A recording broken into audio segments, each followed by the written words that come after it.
Cumpliendo con lo programado para hoy, contaremos con la presentación del doctor Jorge Gutiérrez de Velasco Rodríguez, rector de la Universidad Aeronáutica de Querétaro. Viene en representación de México, quien nos expondrá sobre la propuesta de modelo de creación de instituciones universitarias de alto impacto. El doctor Gutiérrez es ingeniero electrónico del Instituto Tecnológico de Querétaro, magíster en instrumentación y control de la Universidad Autónoma de Querétaro. En la misma universidad está desarrollando la maestría en administración con especialidad en alta dirección. Su experiencia laboral en el ámbito educativo lo ha desarrollado bajo los cargos de encargado de proyecto de creación de la Universidad de Querétaro, director general del programa de entrenamiento intensivo para la industria aeroespacial, secretario de vinculación, director de la carrera electrónica y automatización, además de dedicarse como docente. Doctor Gutiérrez, es un gusto estar acá con usted. Bienvenido.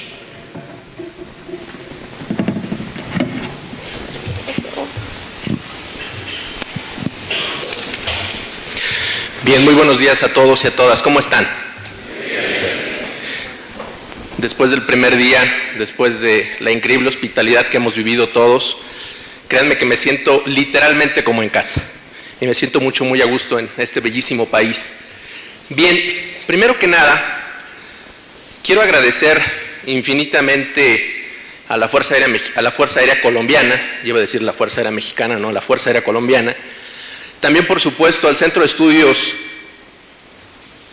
Aeronáuticos, que a través de oficiales, a través de el coronel Castro, nos hicieron esta amable invitación para participar. Por supuesto, a la Corporación de la Industria Aeronáutica Colombiana también, por invitarnos y por participar en la organización de este congreso. Yo tengo la fortuna de estar trabajando en educación desde hace más de 20 años. Tengo 45 años y estos más de 20 años han sido en el servicio público, en educación, en mi país. En esta ocasión, lo que quiero presentar es justamente la óptica educativa que puede impactar significativamente al sector aeronáutico y, por supuesto, al tema de logística. En este caso, lo que yo quiero presentar es parte de un trabajo de la tesis de maestría de un servidor que tiene que ver con un modelo a partir del estudio de la institución que tuve la fortuna de participar en su proceso de creación, la Universidad Aeronáutica en Querétaro. Es una propuesta, ayer compartíamos una cena muy interesante con algunos oficiales que se encuentran también aquí presentes, y platicábamos acerca de la importancia de cómo entender las buenas prácticas, pero también la importancia de cómo tropicalizarlas. Verdaderamente cómo entender aquello que funciona en otras latitudes y cómo poder hacer que eso que funciona pueda, yo lo dije así y lo voy a platicar, en mi caso, mexicanizarse. En el caso, por supuesto, de otras latitudes, entender que cómo lo tropicalizamos o cómo lo adaptamos a la realidad de nuestras regiones. Por supuesto, esta es una propuesta, insisto, a partir de la creación de esta institución, la Universidad Aeronáutica en Querétaro, que es un organismo único en nuestro país, la República Mexicana, y que ha servido tanto de laboratorio como de un gran ejemplo que ha llamado la atención de propios y extraños. De hecho, justamente esa llamada de atención es lo que me hace estar hoy con ustedes aquí, que ha llamado la atención de otros países y en otras latitudes. Bien, entonces empiezo. Hoy quiero compartir con ustedes un poquito del antecedente y la justificación. Ya platicaba que la justificación tiene que ver con un estudio asociado a la maestría en alta dirección que yo estoy a punto de terminar y que tiene mucho que ver con la experiencia que viví a lo largo de 12 años para crear esta institución y para vivir el proceso en esta nueva industria aeronáutica mexicana, entendiendo por nueva, pues justamente detonada a partir de un gran hito que hizo que cambiara México de 60 organizaciones aeronáuticas en todo el territorio nacional a más de 350 hoy en día, en solo 10 años. Entonces eso es algo que llama mucho la atención y ha habido elementos que han detonado este desarrollo. Este es uno esta institución. Y bajo esa óptica quiero platicar sobre estos antecedentes. Sin duda es importante también platicar del análisis del sistema educativo mexicano, porque una de mis conclusiones es que fue más fácil crear un nuevo organismo que adaptar los existentes. Y eso a veces es algo que restringe el desarrollo. Entonces, esto lo quiero abordar brevemente. Presentaré a la institución y la presentaré solo en algunas láminas. Hace ratito, tomando un café con Erika, la teniente, platicábamos sobre los programas educativos que tiene la institución. Con mucho gusto lo puedo platicar. Aquí es un abordaje más conceptual y no tanto en el detalle, pero les podría platicar con mucho gusto. Después, la propuesta del modelo de creación de instituciones universitarias de alto impacto, entendiendo, y aquí a lo mejor no quiero ser soberbio con esto, pero entendiendo que la institución ha tenido un impacto relevante en nuestro país. Por supuesto podría tener más, ustedes lo podrían juzgar. Y ya para terminar la plática, conclusiones y el trabajo futuro, que tradicionalmente esto es algo típico en una tesis de maestría. Empiezo entonces. Antecedentes y justificación. Como cualquier país, la educación superior tiene retos. En particular en nuestro país, los retos, solo algunos, están asociados a la cobertura estudiantil. ¿Qué significa? En nuestro país, 3 de cada 10 estudiantes en edad entre 19 y 23 años que tienen posibilidad de acceder a la educación superior, tienen una posibilidad real porque la educación superior tiene espacio. Es decir, hay instituciones que los pueden acoger. ¿Qué sucede con los otros 7? Muchas cosas. Los absorbe la educación privada, en el mejor de los casos, o peor aún, están ahí en el desempleo o están al borde de la delincuencia. ¿Sí?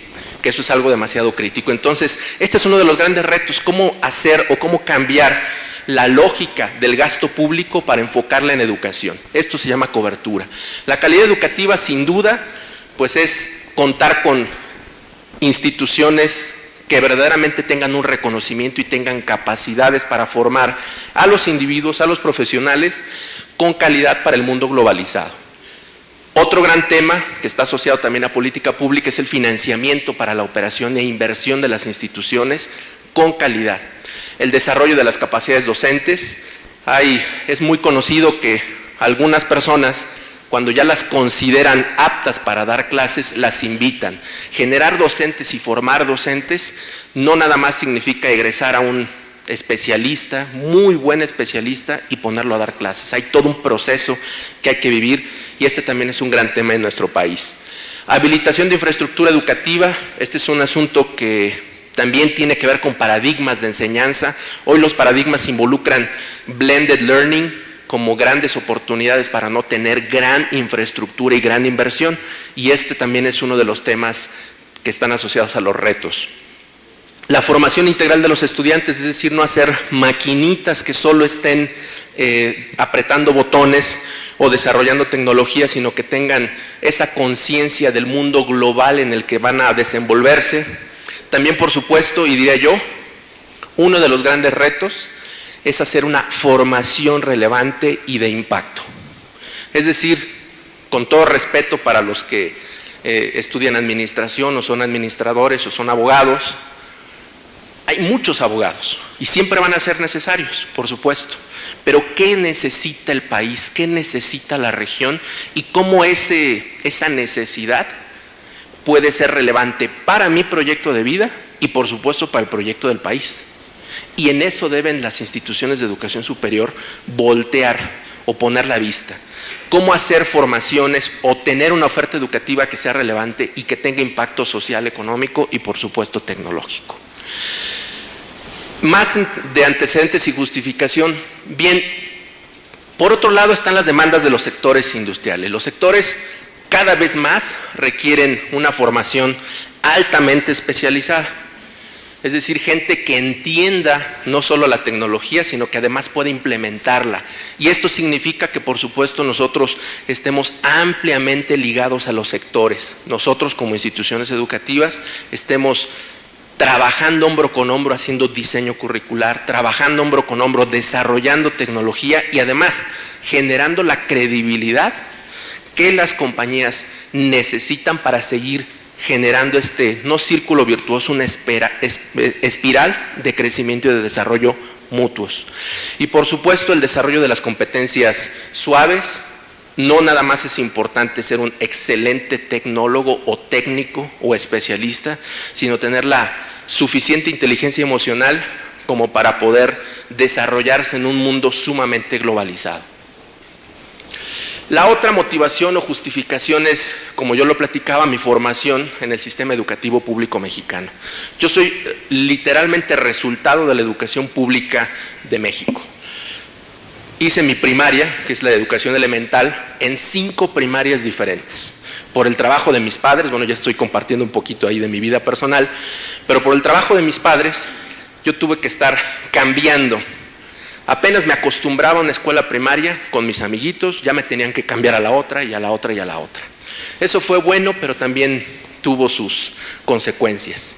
Lo importante de esto es que después de la primaria, después la secundaria, después la preparatoria o estudios preparatorios, me llevaron a un instituto tecnológico de un gran subsistema público mexicano que tiene presencia en las 32 entidades del país, que son el equivalente a los departamentos aquí en Colombia, y esa posibilidad de vivir la institución o vivir desde el punto de vista del usuario como estudiante y posteriormente como ejecutivo, maestro, director y encargado de proyectos, me dio una motivación para identificar lo que voy a presentarles.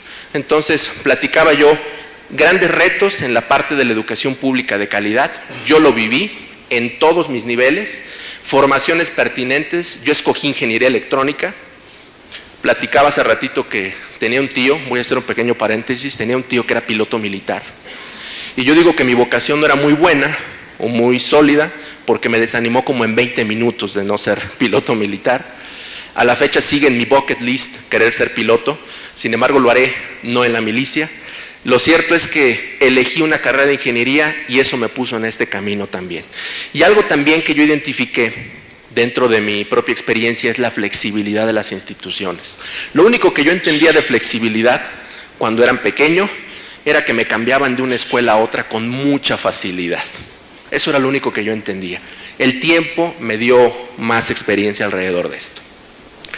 Quisiera rápidamente, yo espero que no los pierda tanto con este tema del análisis del sistema educativo mexicano. Yo lo único que quiero compartir con ustedes es la gran variedad de instituciones que existen en nuestro país con la lógica o de aprovechar ese 70% de personas que no tienen posibilidades de acceso a educación superior o con la lógica del Estado, de tener una oferta diversa que permita la formación de mucha población en nivel superior.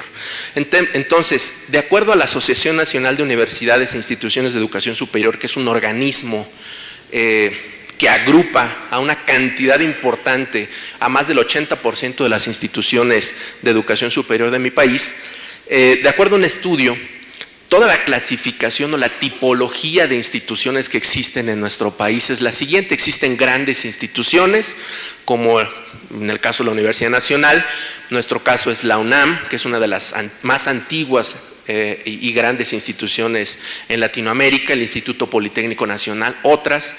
Cada entidad de la República tiene su propia universidad autónoma, ¿sí?, que también es pública. Están los institutos tecnológicos, yo soy egresado de uno de estos institutos. Existen universidades tecnológicas públicas que ofrecen programas de formación corta, equivalentes aquí en Colombia a los tecnólogos. Las politécnicas, que ofrecen una combinación entre tecnólogos e ingenierías, el bachelor's degree, digamos.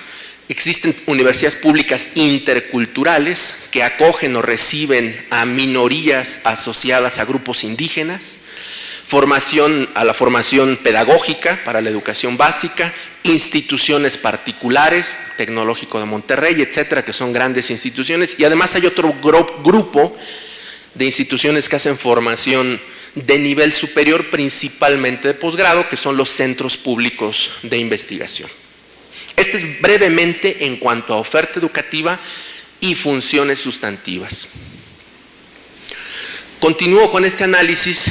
Dentro de estas funciones institucionales sustantivas, bueno, pues está por supuesto la academia, lo que tiene que ver con la formación en sí, la investigación científica, social, humanística y tecnológica, el desarrollo de conocimiento y por último, la diseminación de ese conocimiento, extensión, difusión y vinculación. Hoy en día, ya se me estaba durmiendo la mano, déjenme cambio. Hoy en día el proceso de transformación de las instituciones contempla cosas muy interesantes alrededor de tener instituciones para el nuevo milenio. En este sentido, es imprescindible que estas instituciones tengan o hagan ejercicios periódicos y visionarios de planeación, involucren la evaluación, que esto sin duda tiene que ver con calidad, que por supuesto descentralicen sus funciones para dar autonomía y flexibilidad a sus unidades académicas y por supuesto que aquellas que hacen uso de recursos públicos tengan ejercicios transparentes y abiertos a la sociedad. Desde el punto de vista organizacional, una IES es una institución de educación superior, deben aportar valor público. ¿En términos de qué? Bueno, pues de que tengan una naturaleza jurídica y fines institucionales muy concretos. Es decir, yo soy una institución aeronáutica, de hecho somos de las pocas instituciones monotemáticas de México. No tenemos leyes, no tenemos una facultad de medicina, no tenemos una facultad de contaduría y administración o psicología, etcétera. Solo estamos trabajando en el tema aeronáutico. Entonces eso nos permite enfocarnos, pero ese enfoque también es un arma de doble filo, porque de repente para el caso de la UNAC, todo lo que suena a aero, mándenlo a la UNAC, aunque sean aerodeslizadores, ¿no? Por ejemplo. Que, bueno, no es malo, es una práctica deportiva, sin embargo, si no nos enfocamos, como decía yo, en lo que el país busca, requiere y necesita, con una visión de corto, mediano y largo plazo, nos podemos extraviar en el trayecto.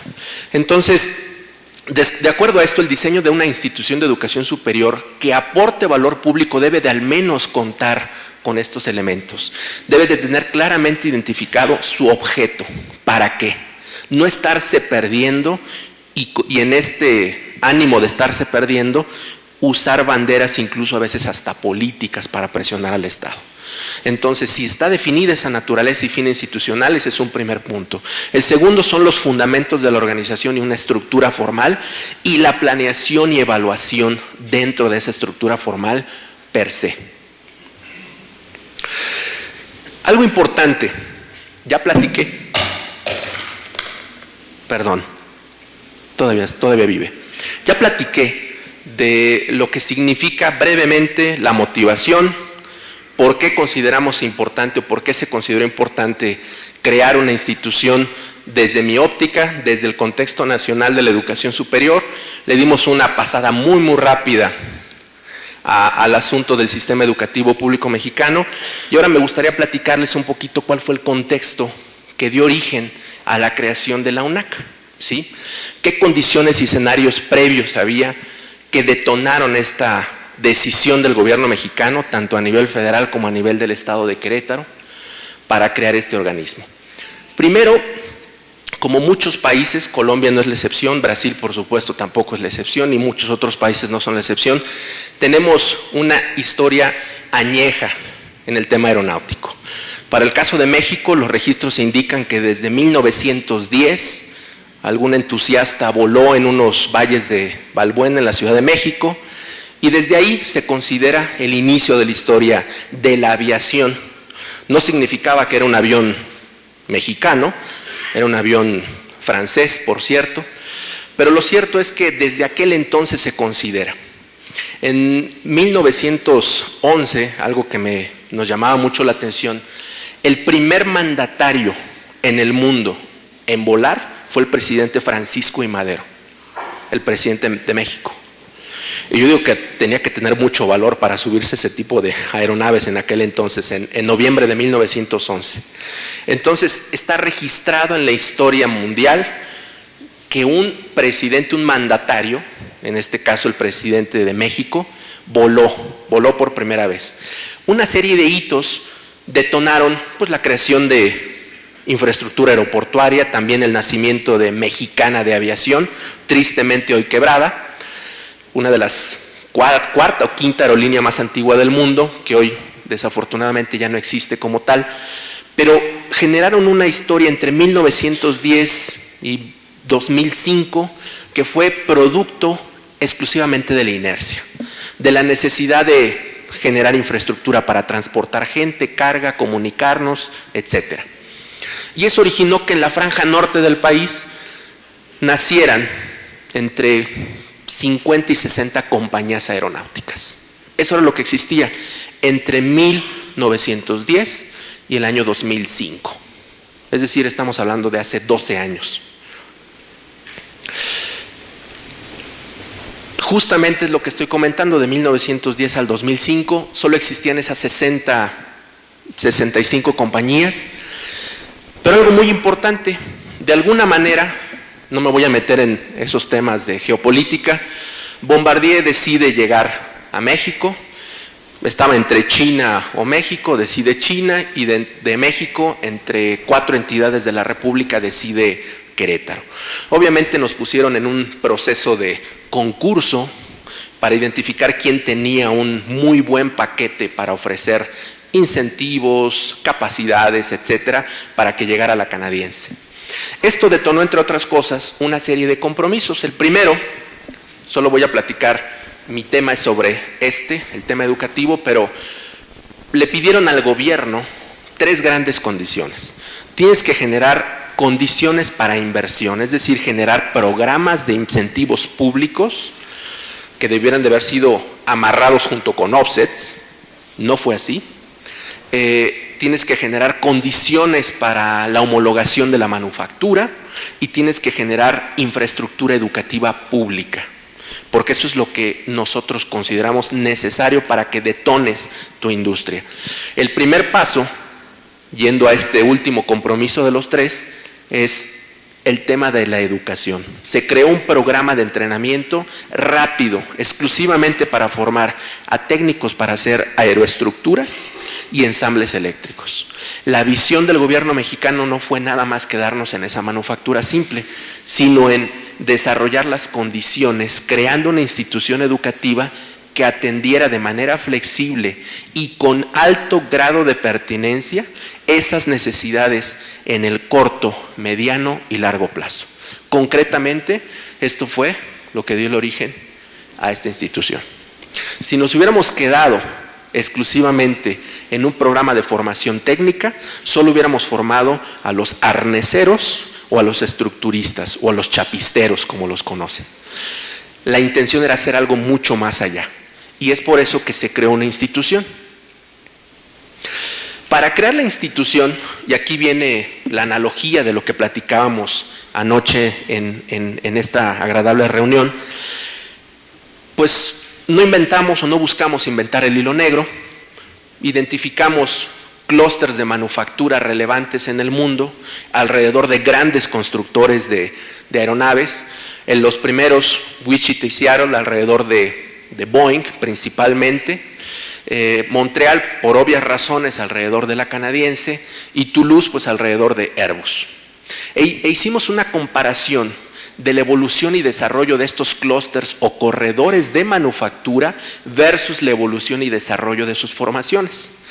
Identificamos que para cada uno de estos niveles, para la fabricación de componentes simples que buscaban consolidar capacidades industriales, generar la credibilidad o mover los primeros escalones para producir esa credibilidad, se requerían una institución.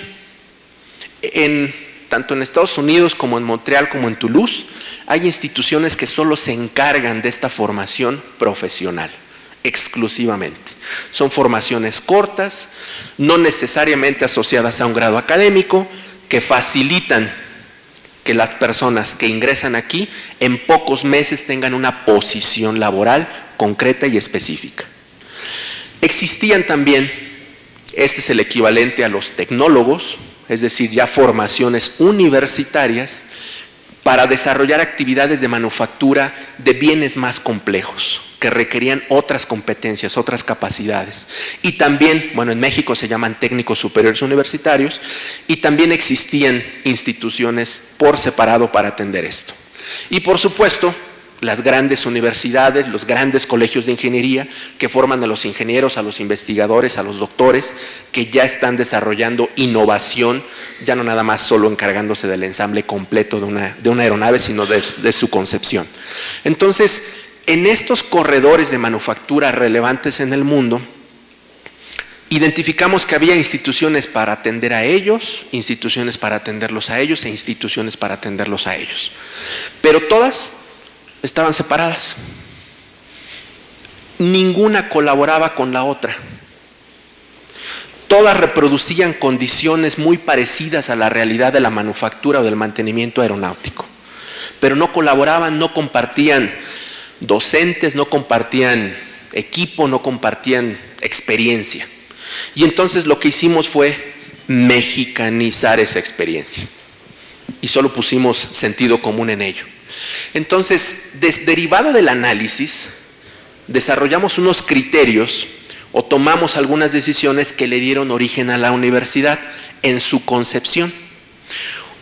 Uno de ellos, por ejemplo, lo que yo platicaba, la existencia de instituciones por modalidad educativa. En Canadá, concretamente en la región de la provincia de Quebec, están los CEGEPs, que son colegios comunitarios, que son colegios que habilitan a las personas después de un bachillerato para carreras cortas de rápida inserción en el mercado laboral. En Estados Unidos son los Community College, en Francia son las IUT, que son los Instituts Universités de Technologie. Estas instituciones también totalmente encargadas de eso. Pero nosotros ni tenemos el dinero ni política pública educativa para reproducir eso. Entonces no podíamos hacer eso en México. Otra cosa que identificamos en esas regiones de manufactura aeronáutica es que todas las instituciones, sin importar el nivel, reproducían la realidad de la manufactura o la realidad del mantenimiento.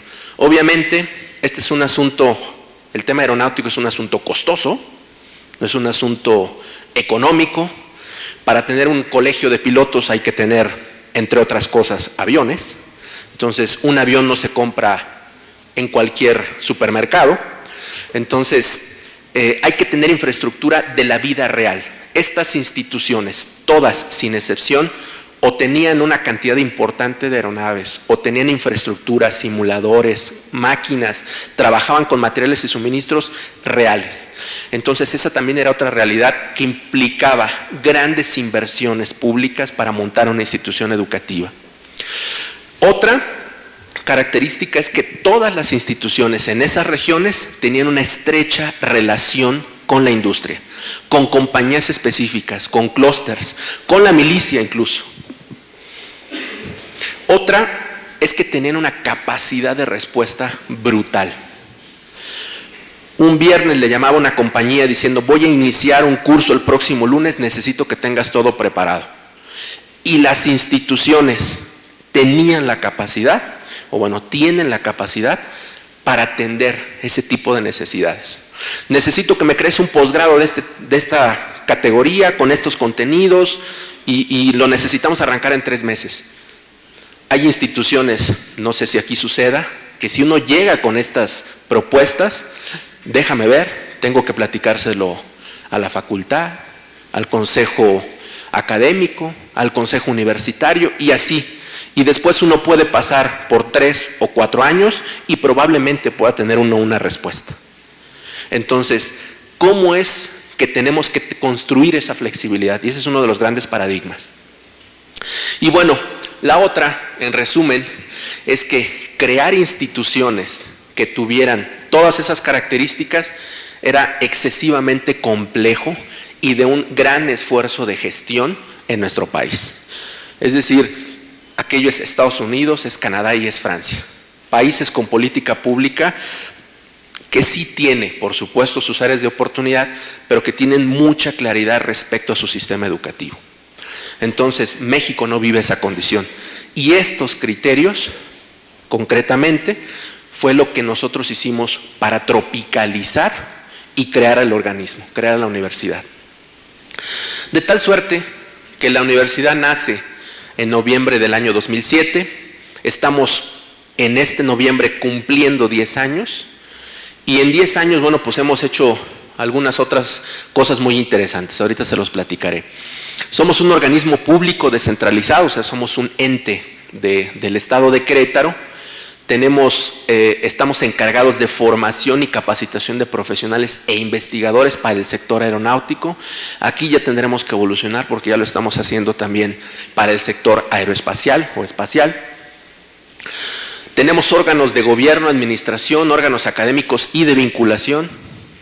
Y bueno, estamos dentro del Aeropuerto Internacional de Querétaro con acceso a pista, que eso también fue otra de las características. Y tenemos un acuerdo en el que se financia nuestra operación, mitad gobierno federal, mitad gobierno del Estado de Querétaro. Tenemos un modelo educativo que incluye, por supuesto, un plan de desarrollo institucional, le llamamos nuestro plan de vuelo. Mantenemos una estructura organizacional esbelta, que esto es una característica de organizaciones de alto desempeño. No significa que lo seamos, tenemos la visión y buscamos esto como una meta. Y tenemos un modelo de formación exclusivamente enfocado en este sector, con esto, que son entrenamiento para el trabajo. Es justamente de aquella gráfica la formación técnica inicial. Técnico superior universitario, el equivalente al tecnólogo, es una carrera de 2 años después del bachillerato. Una ingeniería, son ingenierías de 4 años y medio, 5. Maestrías en ciencias y tenemos facultades para ofertar doctorados. A la fecha todavía no tenemos doctorados, pero ya tenemos una oferta en programas para diversas vocaciones. Nacimos para la manufactura. Hoy hacemos formaciones para el mantenimiento, ya estamos haciendo formaciones para el ámbito de las operaciones aéreas. El próximo año, si no hasta el 2019, aperturaremos nuestro colegio de pilotos. Hacemos formaciones también para el ámbito del diseño y concepción de productos y de la innovación. Entonces estamos en todas estas vocaciones de la industria aeronáutica. Tenemos un modelo educativo que tienen ejes rectores, estructurales, operativos, no los voy a entretener mucho con esto. ¿Qué impacto ha generado la institución? Y aquí es donde viene la intención que detonó este estudio, este trabajo, que hoy también me da la oportunidad de conocerlos y estar frente a ustedes esta mañana. Bien, a lo largo del tiempo hemos graduado a más de 6,500 técnicos, hemos graduado a más de 1,000 técnicos superiores universitarios, ingenieros y maestros en ciencias desde que empezamos. A través de una relación, gracias a la vinculación con grandes grupos franceses como Safran y Airbus, creamos un campus de formaciones aeronáuticas para el mantenimiento con el reconocimiento de la Autoridad Aeronáutica Mexicana y de la Europea. Es una imagen breve de cómo es el campus. Hoy somos de las instituciones que más recursos baja para hacer investigación aplicada en nuestro país, apenas con 10 años de vida. Y participamos desarrollando política pública. Tenemos una silla en el Consejo Consultivo de la Industria Aeronáutica Nacional de la Secretaría de Economía o del Ministerio de Economía. Presidimos una comisión de formación en la Federación Mexicana de la Industria Aeroespacial. Participamos activamente en el Aeroclúster de Querétaro, Asociación Civil, y trabajamos, por supuesto, en desarrollo curricular para otras instituciones en México. En términos de lo que ha significado la institución para el clúster queretano, Querétaro en el 2005, antes de Bombardier, solo tenía 2 compañías. Una de ellas se dedicaba a hacer manufactura y reparación de componentes de motores.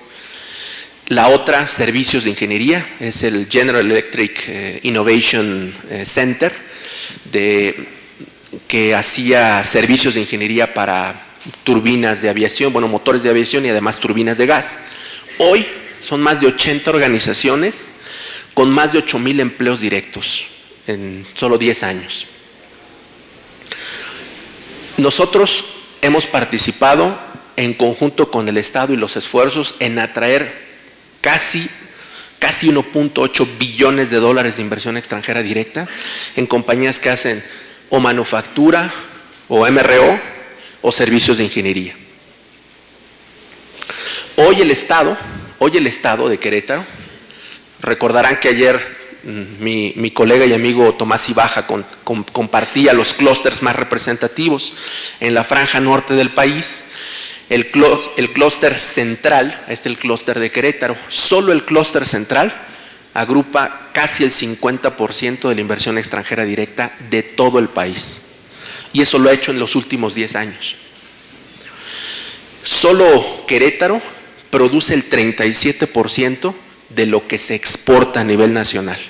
Y esto solo lo hacemos con el 18% del empleo. Es decir, no somos tan grandes como Baja California, no tenemos tanto empleo, pero sí es un clúster sumamente competitivo.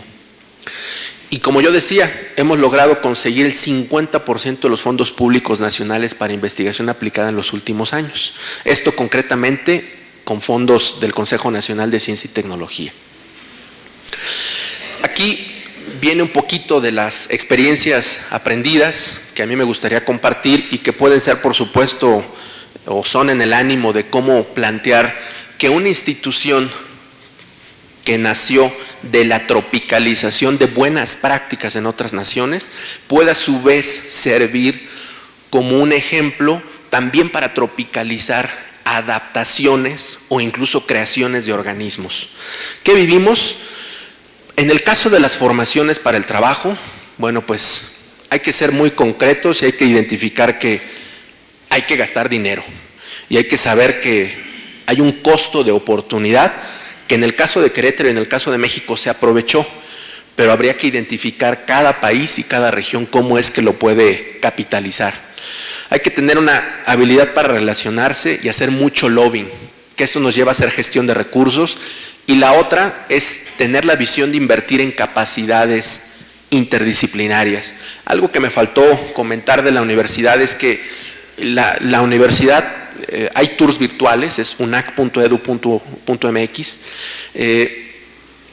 lo que menos parece es una universidad.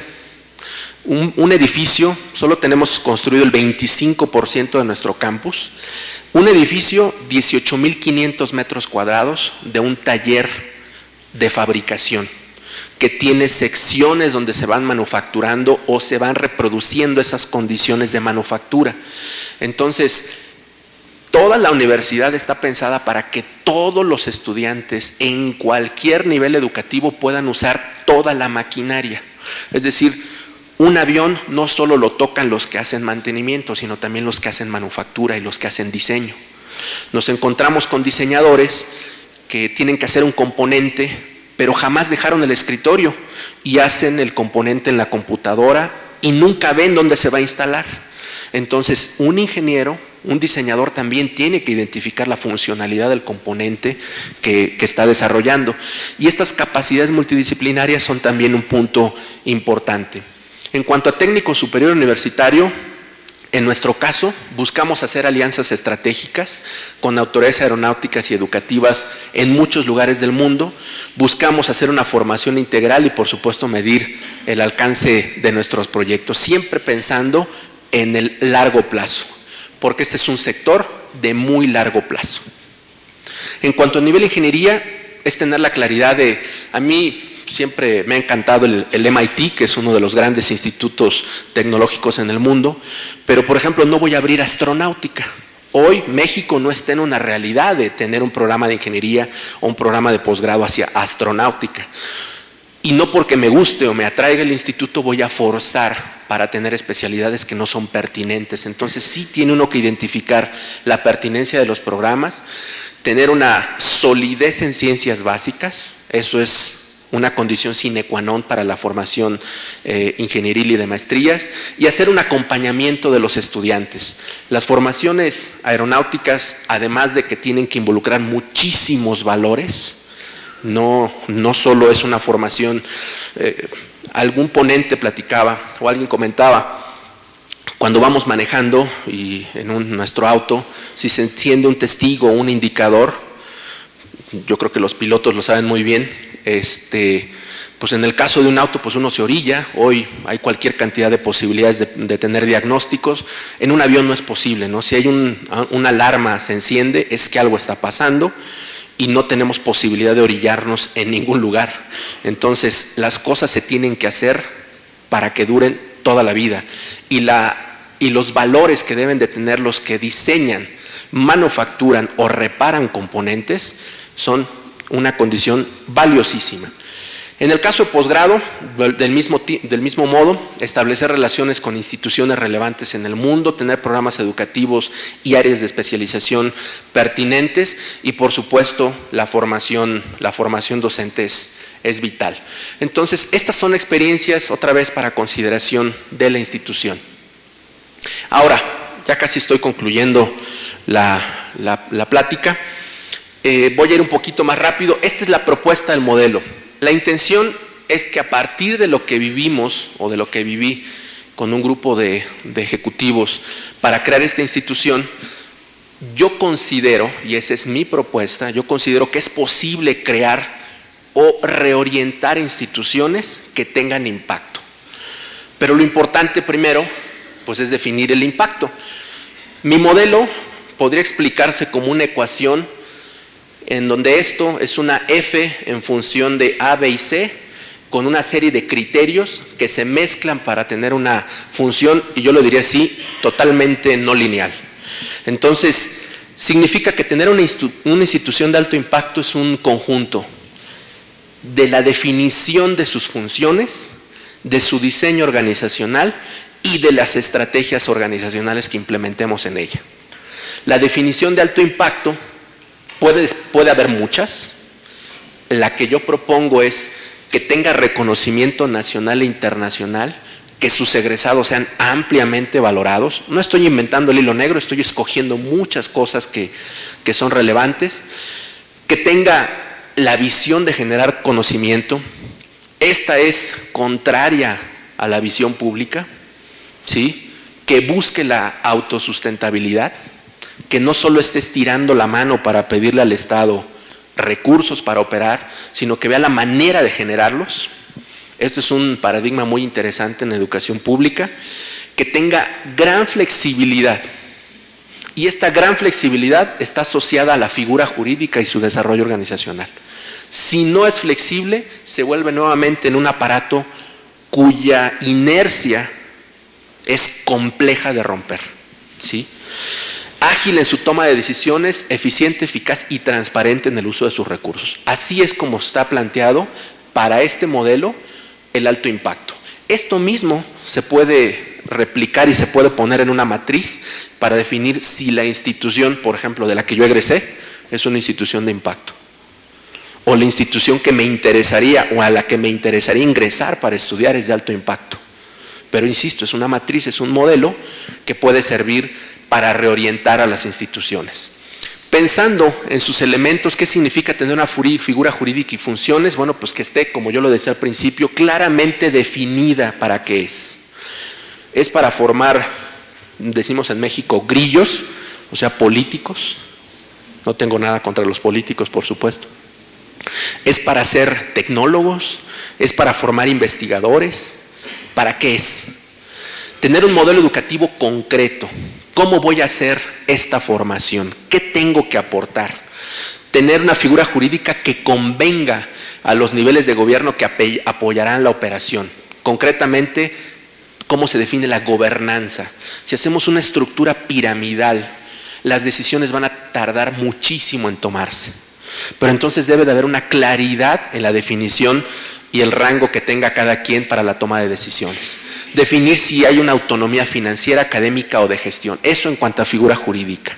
En cuanto a diseño organizacional, bueno, pues clarificar cómo es la gobernanza.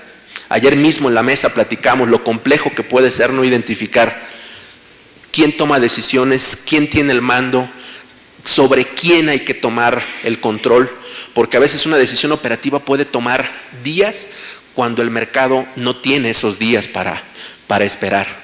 Y por supuesto generar una reglamentación interna y una operatividad que faciliten el logro o el objetivo institucional.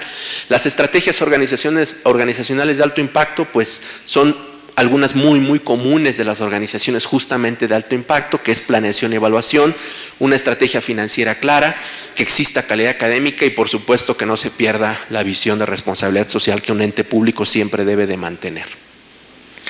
Concluyendo,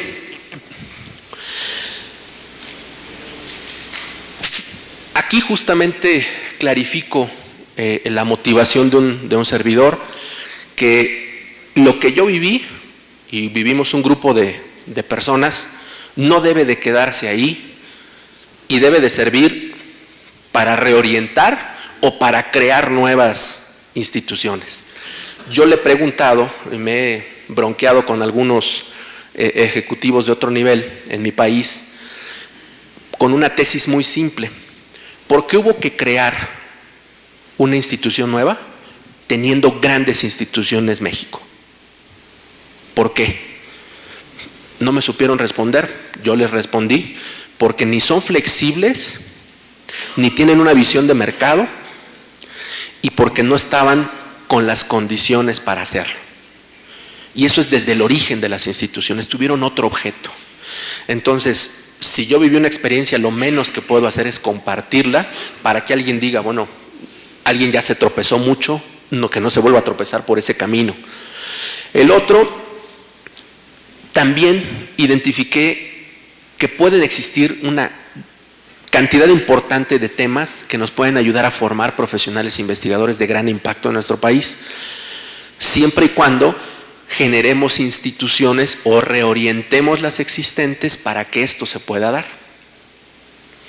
Por supuesto, hay que hacer un análisis profundo y esto muy concretamente es siempre la invitación. Ayer mismo se platicaba en la mesa, hay buenas prácticas, hay algo que me interesaría jalar a mi realidad, tengo que hacer mucho más análisis para verdaderamente identificar si aquello que me interesa implementar en mi región, en mi compañía, en mi organización, es verdaderamente tropicalizable. Entonces, y la otra, que es el planteamiento de la propuesta finalmente, es hacer que este trabajo pueda ser un instrumento de política pública. Es decir, si los países, si las regiones, si los gobiernos tienen que crear instituciones, que los creen utilizando también otros elementos para que verdaderamente se creen organismos que tengan impacto. Entonces, bien, hasta aquí mi trabajo. Muchísimas gracias por su atención.